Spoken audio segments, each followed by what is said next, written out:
Kubwa. So utaki kutupa information yote? I don't have any information. What information do you need? Mtu alikufa aje kwa site yako? Tunaona kazi inaendelea. I took him with my hands, nikamstango, nikamnyonga. Are you happy now? Hivyo ndio ulifanya? Yes. Okay. Thank you. Have a good day.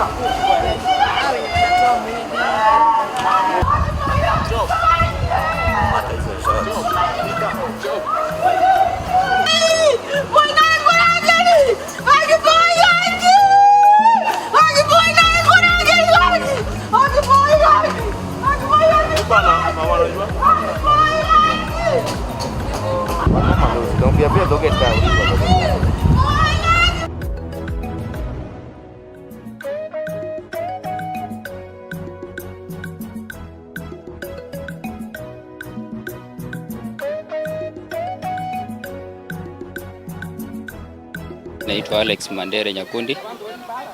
Brother yangu anaitwa Gibon Nyakundi. Alikuwa anafanya kazi ya mjengo. Hiyo site ya Utawala huko Mihango. Nikapata ripoti eti stima imemgonga.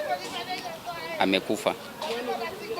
Ndio nikatoka mahali nilikuwa kazi, nikaenda hadi huko kuona ni nini imetendeka. Venye nilifika huko nilielezewa ni stima ilikuwa imefuruta kutoka kwa nyumba nyingine hadi kwa hiyo nyumba yenye ilikuwa inajengwa. Kama itakuwa ni vile tutafuata sheria, itafuata mkondo yake ili na sisi familia tupate haki yetu. Hakukuwa na protective yoyote, hata safety haikuwa kwa hiyo site. Hii sasa naraumu mwenye nyumba sababu na contractor sababu watu wakifanyanga kazi ni lazima safety ikuwe kwa site. Ndio iprotect watu, mtu asiumie.